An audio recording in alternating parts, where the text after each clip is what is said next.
Welcome to the Tea Grannies. I'm Elise. And I'm Maria. Today we're here to talk about how to approach your edit. This episode will focus on some different editing strategies and organizations. So pour yourself a cup of tea and let's get started.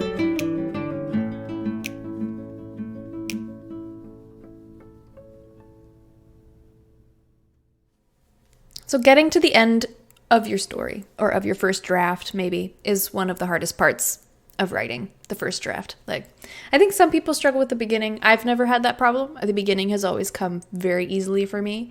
And then some people have kind of a saggy middle issue where they're just kind of meandering and don't know what they're doing. And if I don't plot enough, yes, I have that issue too.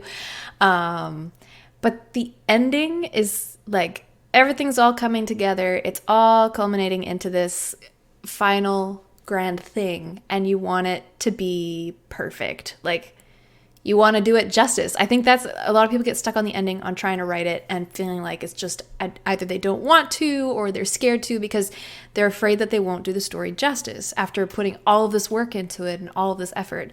Or maybe you've been writing the story for so long and you're scared to finish it and then go back and have to change things because maybe you mess up the things that you change. And then what if you can't go back and fix it again, or you don't know how, or you change it so much that all of a sudden it's a different story and you don't know where you're going anymore. So yeah, the self-doubt is real. There's a whole bunch of reasons for that. The beauty of editing is you can always change things. So if you do go through your edit and then you come back and read it, you're like, oh, I made a mistake, or I forgot that I changed my character's eye color or whatever. Whoopsie. All of that can be fixed. Yeah. All of it can be fixed. Yeah. So it's most important not to be too hard on yourself. And you will do your story justice in your own way. And that's also what feedback is for. So if you write to the end and you think, oh, I didn't do a very good job of that, you get your feedback from your beta readers, and then you can edit that ending again. You could always fix that. The ending is the easiest part to fix because you've done all the hard work already. Yeah, I find that that daunting feeling when you're kind of approaching that, I don't know, 3/4 or just past the 3/4 mark. It's so interesting because, like, I think for me, it's often I want to do this justice. I want it to be perfect. I don't want to write something that sucks, but that's like completely against the entire philosophy that I've been working with for the first 3/4 of the story of like, just get it out there, just get it done. You can fix it later. The ending is the same. Just get it out there, get some version of it done, get your ideas on the page, and you can fix it later. That's the whole point of the editing process, which is what we're here to talk about today. So when you hit that point, you have done all of that. You've been through the terrifying imposter syndrome and self-doubt, and you have talked yourself in and out of your story over and over and over again. But you finally managed to make it to the end. You have a full draft. Congratulations. It's time to edit your book. But how do you know where to start? How do you know if you're even ready to start editing, or if you should be fixing some big picture stuff and rewriting instead? And that might seem like a dumb question, or like, isn't it obvious? You have a complete story, you've got a completed draft, so you must be ready. But that hasn't been my experience, and I don't think it's been Maria's experience either. It really depends. No. Yeah, it really depends on the draft. It really depends on a lot of the feelings you have around the draft. And so for me, and I think possibly for you, once I have a full story, I've written out my first kind of crack at the ending, I take space from it.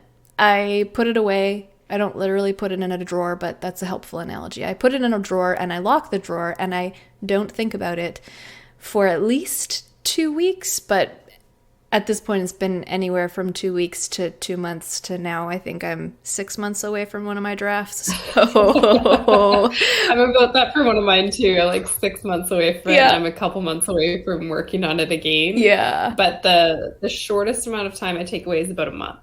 Sure. Yeah, and I think that's healthy and probably a really good good marker, because like we talked about in our last episode a little bit, it's just so helpful to take space from what you've written, because you get so attached, you get so invested in this huge thing, and you put all these hours into it, and you want it to be perfect, but you know that it's not. And that's why we're talking about editing. So taking that space, it gives you that distance. It lets you detach yourself from those attached emotions and just kind of relax and let go.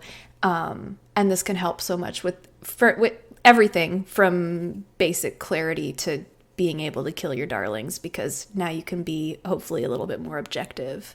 So taking a break, that's my first step. And then before I sit down to even touch my manuscript, assuming that I don't already have some ideas of what I want to change, because sometimes that happens, I get to the end and along the way I change something and it's like, okay, now I need to go back and adjust this here and adjust that there. So I'll take care of those first. But if I don't have any of those and it's just like, okay, I have my full draft, now I need to sit down and fix it and I don't know where to start, I get back into it with a simple read through.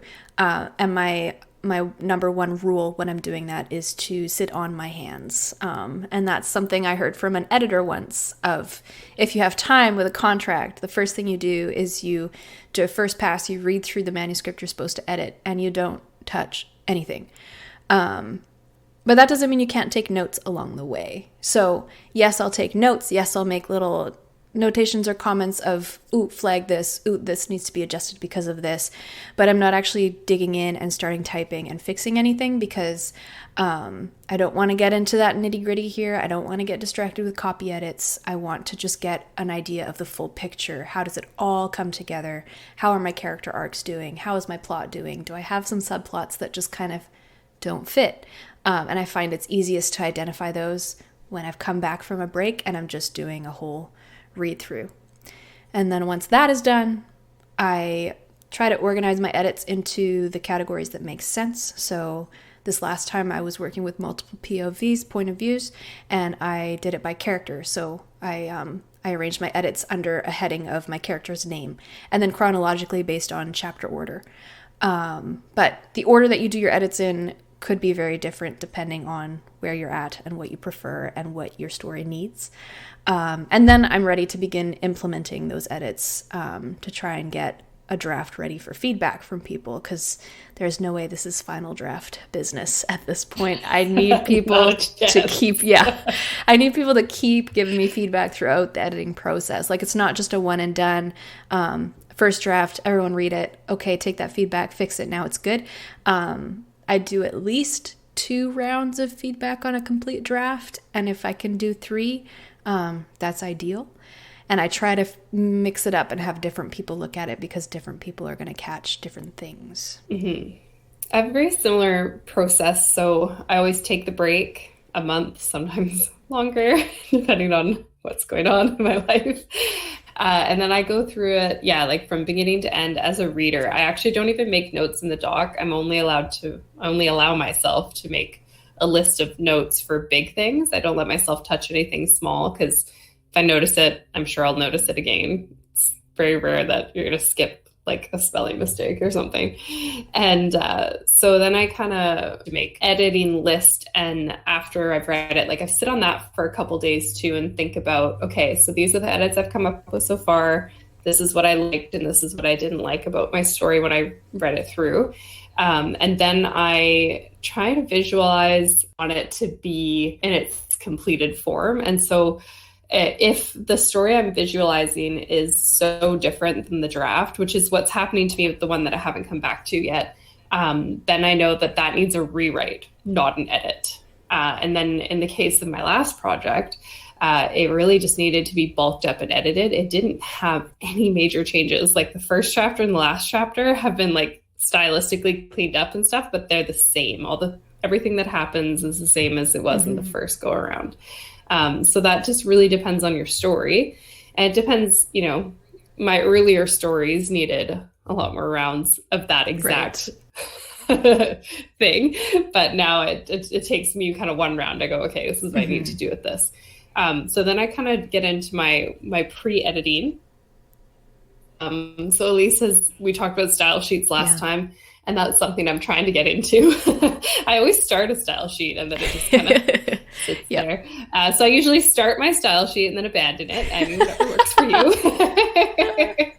And usually during the first draft, I've started at some point when I was procrastinating, I've started a Pinterest board for inspiration. So I usually go back to the Pinterest board and kind of scroll through it and like get some visuals for what I want to do. And then I make a editing schedule, everybody's favorite thing. So I do this because it's very easy to put editing off because it is intimidating to do, even once you've started. I make a deadline, and roughly I would say I can edit about a chapter a day pretty comfortably. So 30 chapter manuscript, I can finish that edit in about a month, and then it's ready to go out for feedback. Things you have to remember when you're editing is it is a marathon. It is not a sprint. Do not rush through your edits just for the sake of getting it done. Yeah, and do not rush through your edits for the sake of the deadline either. Yes, right? Exactly. Yeah, especially if it's the self-imposed deadline. Like there's moving the deadline because you've been slacking, and that's also fine.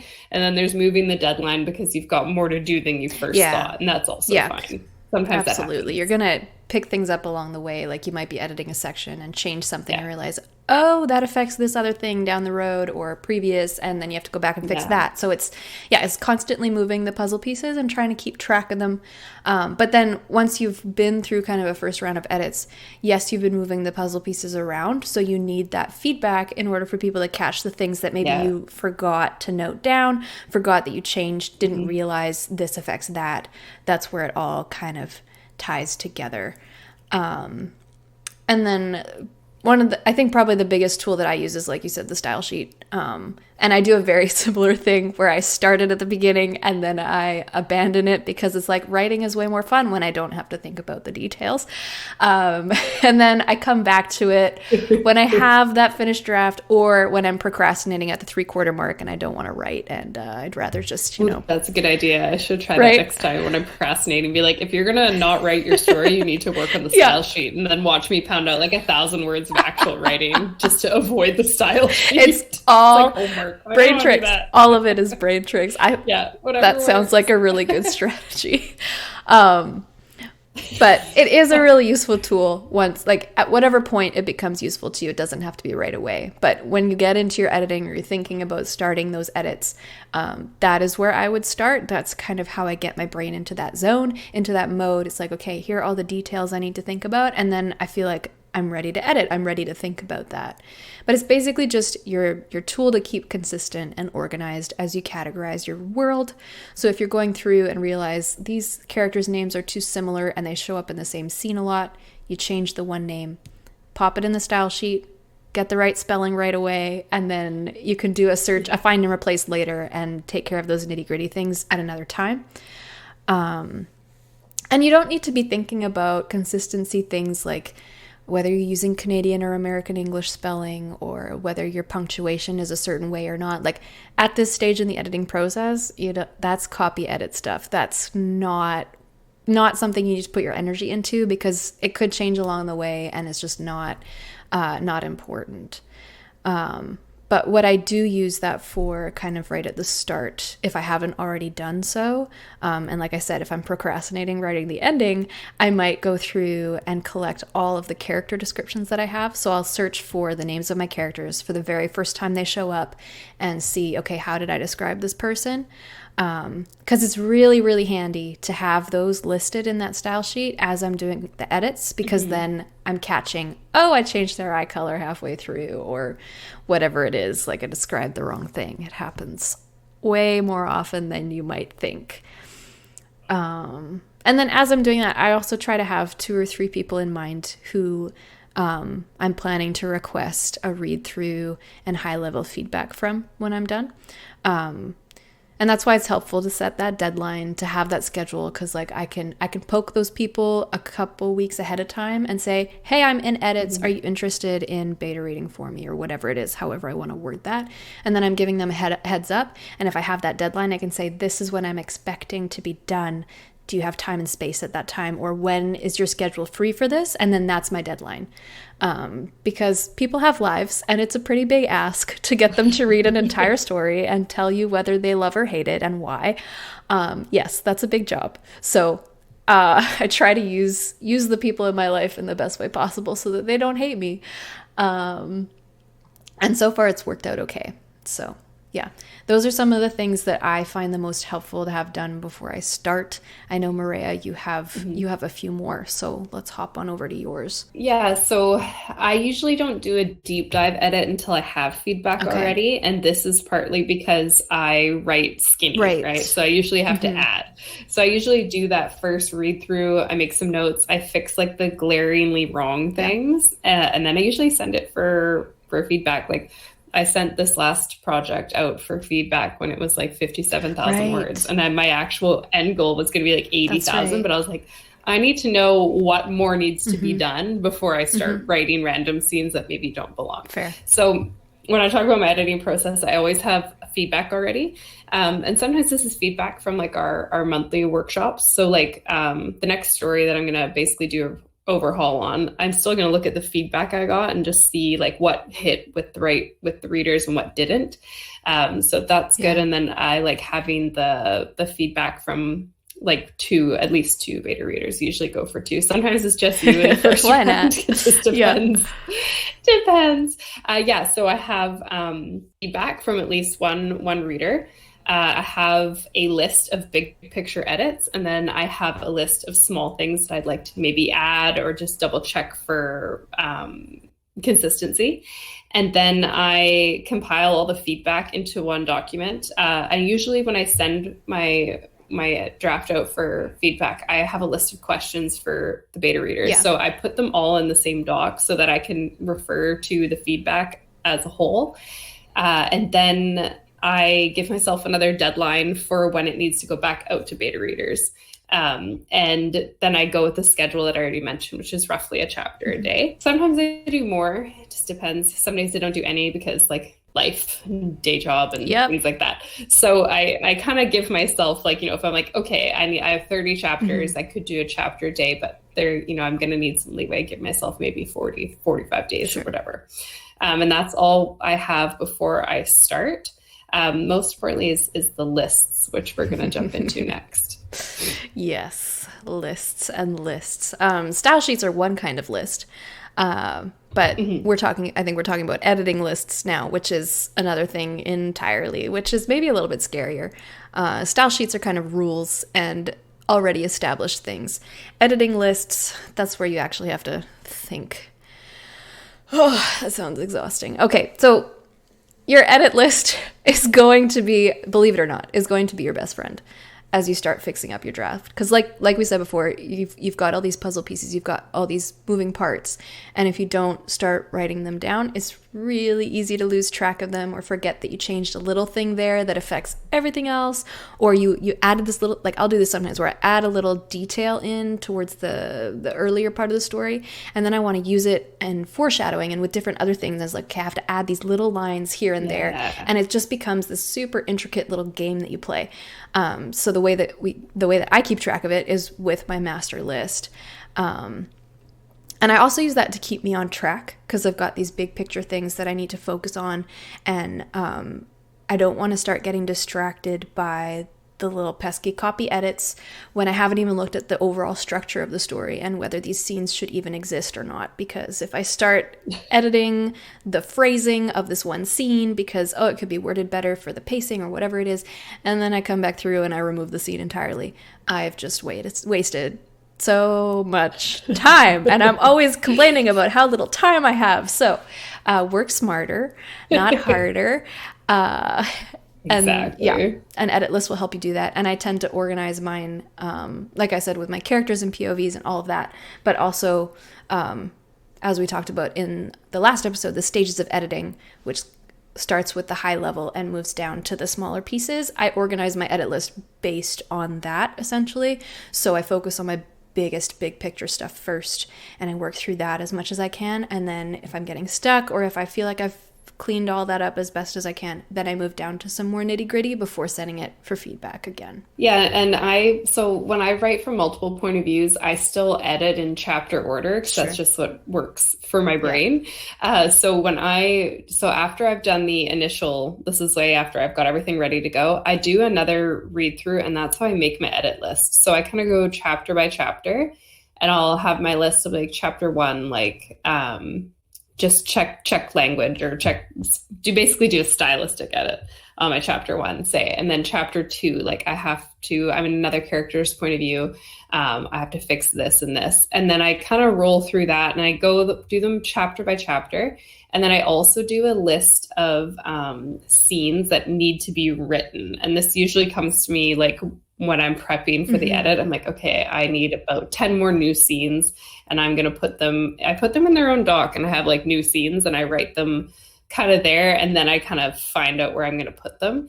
I'm starting to realize like maybe my process sounds really disorganized, but it's like really works for me. But yes, like I also throw in my editing list things like foreshadowing. But a lot of the time that stuff comes just naturally when I'm working on the chapter. I'm like, ooh, this is a good spot to foreshadow this. So I try not to worry too much if I don't have a lot of that in my editing list. Like it's going to come as I'm working on the project. But yeah, it is easiest to do it in chapter order for me.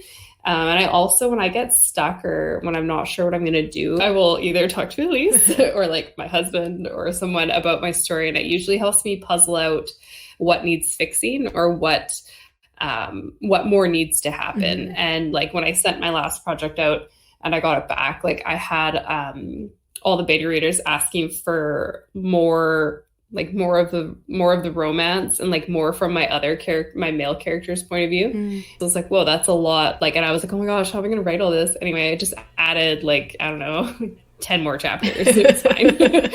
But it was like, I wrote those scenes, like first draft scenes, and I popped them in there because that would be something I would edit after I got feedback on this round. Yep. So there's usually multiple rounds. Like I don't know anybody that's done a first draft and gotten feedback and then just fixed it and then just been done. Like I've never, but anyway, so back to my lists. I got a little sidetracked there. So I have my edit list with the big picture edits. And then I have like, my specific chapters, what needs to be fixed in each specific chapter. And then I have my new scenes doc where I number the scenes, and I usually do a little the scene is going to be, and then I work on it when I feel like working on it. And then I keep all the feedback from my beta readers, and that's what I usually have before I get started. Yeah, it sounds, I mean, you said it sounded disorganized, but to me it's like, oh, that sounds way more organized than me. Okay.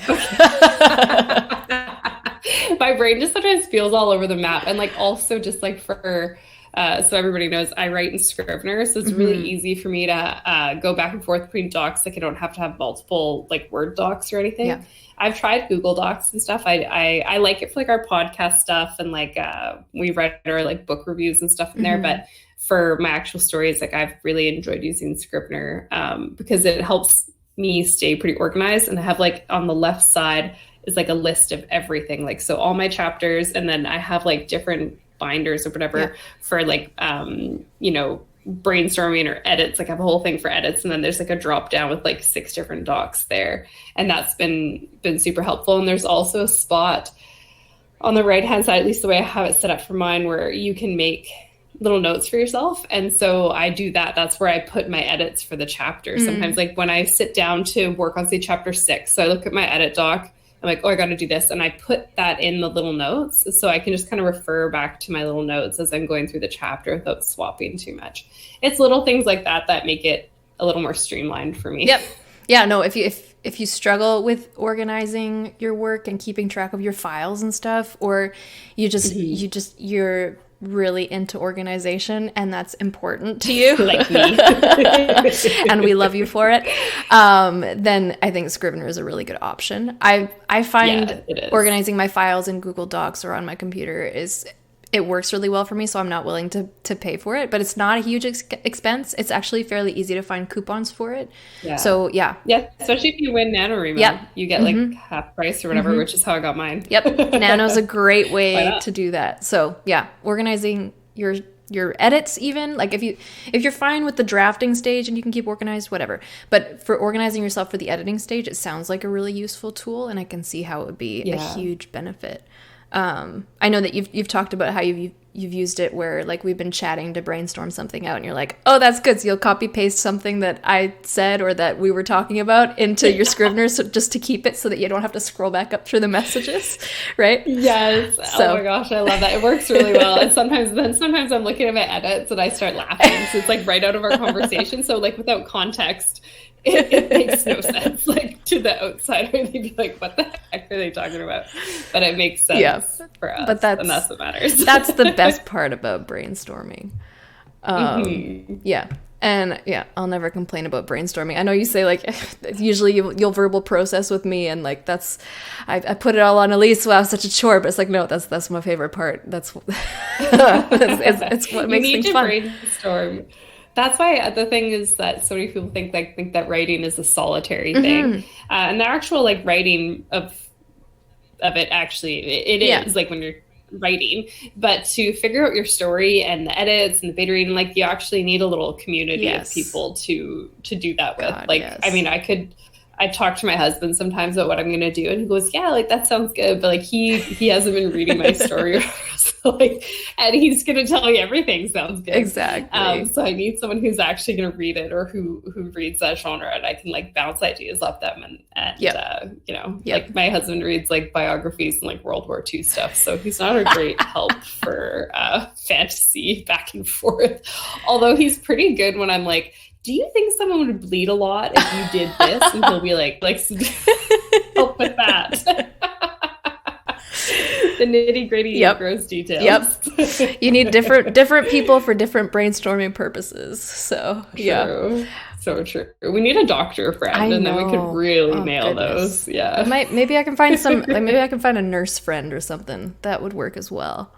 So you're like, how much would you bleed? Yeah. You were would this kill you? I'm asking for a friend. I'm not planning anything. God no. Oh man. Oh gosh. But yeah, we're off topic again. Well, no, we're still off topic. The next topic was brainstorming, so we're good. Oh, good. Okay. Because brainstorming, I will never complain about it because it's saved my ass so many times. Oh my goodness. Talking out big edits, like when I'm at that beginning stages of okay, this is what I'm gonna do. I make the fixes that I know I want to make, and then it's like, okay, I know I need to fix this thing, but I don't know how to do it effectively. And then I'm like, Mariah, help me. Help me. And I'll usually send you like an all caps message of I'm dying, give me your brain or something. And then there's a lot of drama in our so messages. Much drama. Like if people could see our messages, they'd be like, wow. Dramatic message. Wow. But it does help so much to have someone to brainstorm with. Like it'll make a huge difference. You got to find a brainstorming buddy. It's probably the same person as your accountability buddy. Mm-hmm. Yeah. A pattern. Yeah. Yeah. I know we've helped each other out on way more than one occasion, and that's not going to stop because like, yeah. Like I said, fixing the word choice in a paragraph, it's not going to help you too much if you have to go back and then delete the paragraph. So we figure out whether we need to delete the paragraph first, and we do that together. Exactly. And that's what brainstorming is for. And there's some, like, I mean, some people will do two different editing passes. Like they'll do one for the big picture stuff and then one for like a stylistic.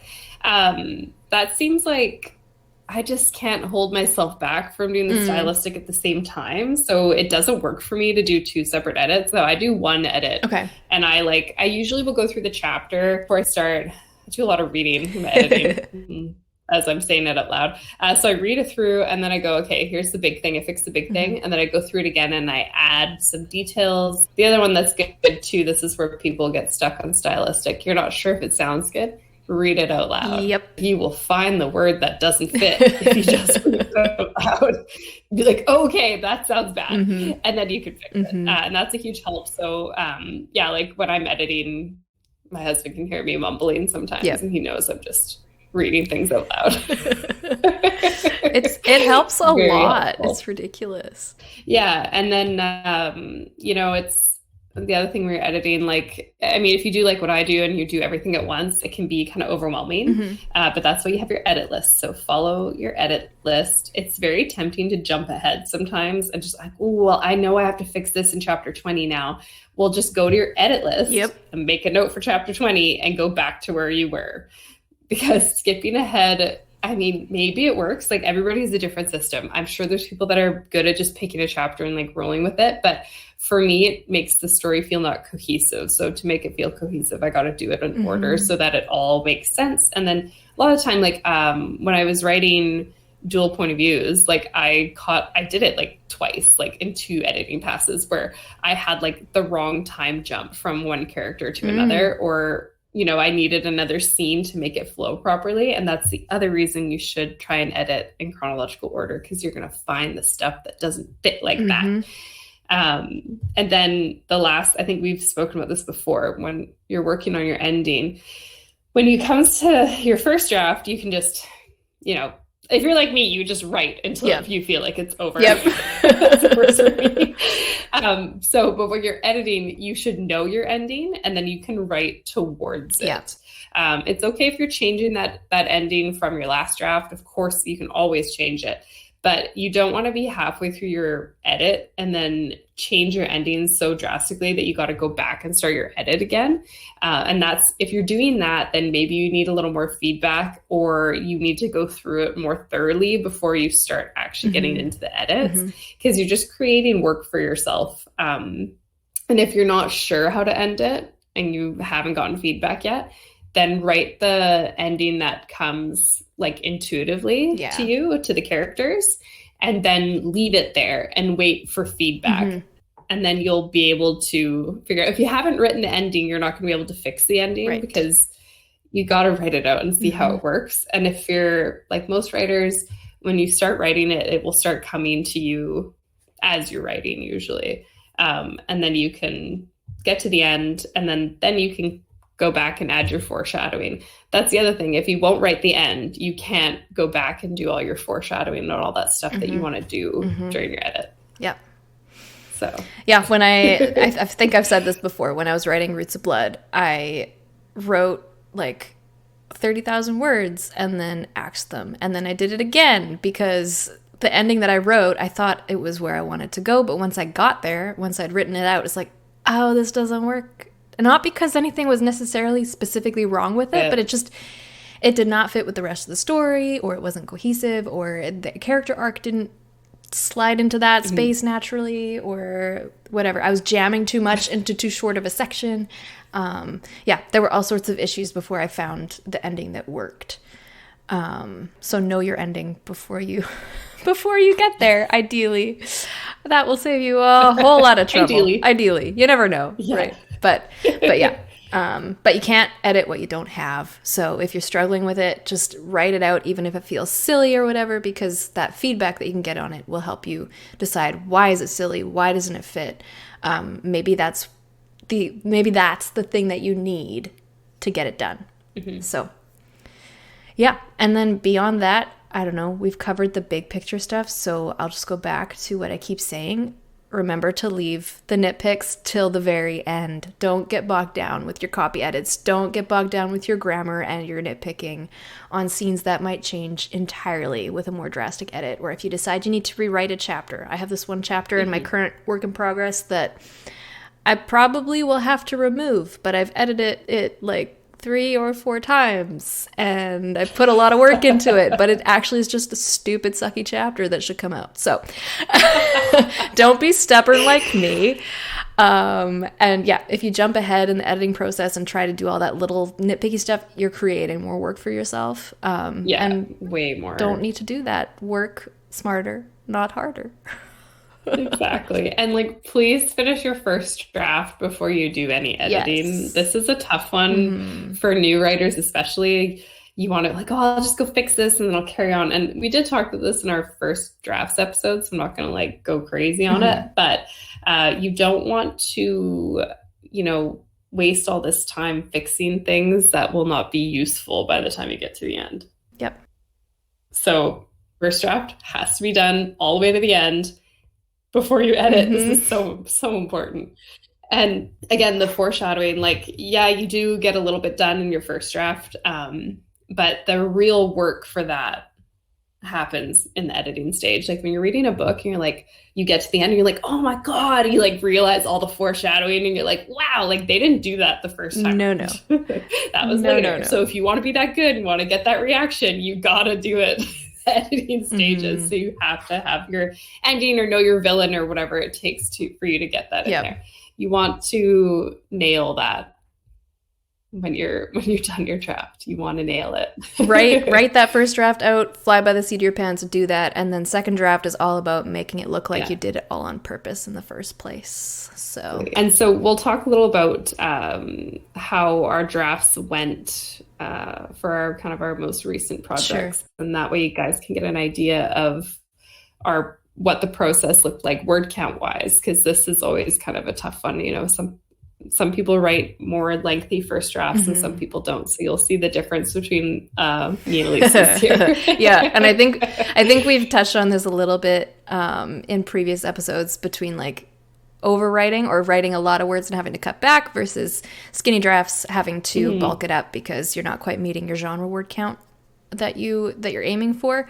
So I am the wordy AF. That is me. That is my problem. I have to kill darlings more than probably anyone else, and maybe I don't kill them enough. That's probably true. And then Mariah's the opposite. She does the skinny draft. So you'll see the comparison pretty quick here. My first draft of my the latest project that I have that's in the editing phase, I was aiming for 100,000 words. And this should be a brain trick for me by now. It should be like, okay, I have to say about like 20,000 words over what I'm aiming for because it's going to be, and yeah, sure enough, aiming for 100,000. Yeah, 120,000. Overshot way too far. So, in my second draft, I've brought it down to 110,000 and I'm pretty sure it's there to stay. It's not getting any shorter than that. That's how long it wants to be. So, I've gotten that's a good word Right. count. It's for epic fantasy. It's fine. I've gotten over it. Yeah, I have not gotten over really it. Good. I never get over it. And at this point, like I've done a couple rounds of editing on it already. I've had a couple rounds of feedback, so I have some bigger pieces to fix, like that entire chapter that I was talking about that should just be axed or rewritten or whatever, because it's just a major yawner and I'm not making it interesting. And then some smaller little plot details from kind of someone went through and read, and this is kind of how I know when I'm getting there, I'm getting to the right place, when I have a beta reader that comes through and they don't point out any big problems. They're pointing out little things like, I don't really understand this phrase here, or like little details that I didn't describe quite enough. And then it's like, okay, we're getting there. We are very close to the end. So I know I'm close. I'm very close. But yeah, I think I'll need one more major pass for big picture, and then I can start reading it out loud for that stylistic and copy edit. Yay! The worst part. And I'm going to talk about the same project I've already talked about a bit, where the first draft was 57,000 words. Second draft was 62,000 words. And the third draft was 77,000 words. And then I think by the time I sent it out for copy edit, it was 79,000. And that had two major editing passes. It went out to beta readers 2 separate times, and Elise got it a third time because she's special. And now she's got it for copy edit, and then it's going to be ready to query, hopefully. And I also had my query and synopsis workshopped once too. So don't forget that step either when you get a little further along.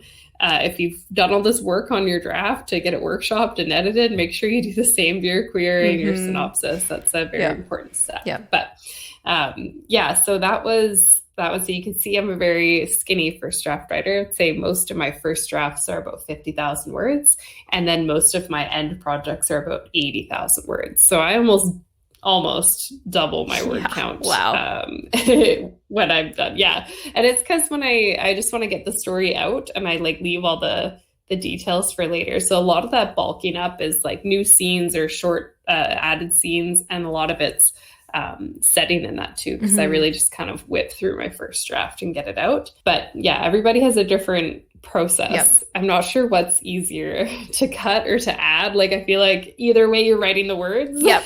I think I'll probably never write 120,000 words in a draft. But maybe one day. Yeah. Oh my goodness. I didn't realize that I had read it. I'll be reading it for the 4th time with the copy edit. I did not quite realize that. That's really interesting to me. It makes me feel a little bit better because like when I send you my drafts, because they're usually longer, I always feel bad because like, okay, we're swapping, but I feel like it's unbalanced because you read more words every time. But I only... So you get mine an extra time. I get yours an extra time. I don't send mine out as many times because I don't know, my process is a little bit different. So you only beta read it maybe twice, whereas I'm doing it 4 times. So it's even. It's all good. It's fine. Oh man, whatever's fair. Yep. It works for us, and everyone's process is different. Like that's, I used to look up like how to edit, like how to this, how to that, and none of that stuff worked for me. I really just had to do trial and error to like figure out what worked for me, and I did an entire edit on like another project, my first writing project, like a couple of times before I found any success with my method. And that was in the last big project I did. I was like, oh, okay, this is what's going to work for me. This is how it goes. So it took a while. So don't feel bad if you don't nail it first go or 10th go. And I think that's why we're not calling this episode How To. It's not a how-to episode. We're not telling you what to do. We're telling you what worked for us and kind of the strategies that we kind of picked up along the way. Yeah. But everyone's going to want a different mix of those, and you get to pick and choose. Yeah. And I think that's beautiful. That brings us to the end of this discussion. I think we could probably narrow the episode down into 2 biggest takeaways, or at least the 2 biggest for me, are lists and friends. And that kind of encompasses all the things that we talked about. So keep a list for your peace of mind and get help from other people during the process so that you're not relying just on your own power, because it's not going to work if you're going that like, writing is a solitary journey and I can't talk to anyone ever. Solitary journey. If writing were a solitary journey, I would have written like 1 chapter ever. I'm like, I need someone to help me and tell me to keep writing. So yeah, friends are good. You need to find a writing community. So you have beta readers, you've got writing friends, you've got people you can talk about the, just the struggle of it all, even just so you can vent about it. And then, find a process that works for you. This goes for first drafts right down to your editing process. I know some writers do well, like with a spreadsheet with each scene and like notes, and I have tried that. And I think my brain was like, you do enough spreadsheets that work. If you make us do a spreadsheet now, we're just going to shut down. So maybe that'll work for you. Didn't work for me. It was an overload. And, some people are okay to just edit by the seat of their pants too. Everybody is different. So, and you'll continue to fine tune it. Once you find something that kind of works, it's going to get easier and easier every time you do an editing pass. So mostly about finding something that works for you. And that's the tea on tackling your edit. All links will be in the show notes, and you can reach us anytime at theteagrannies@gmail.com or follow us at the Tea Grannies Podcast on Instagram. Please rate and review us wherever you get your podcasts. It's time to put the kettle on. We'll see you again in 2 weeks. Happy writing.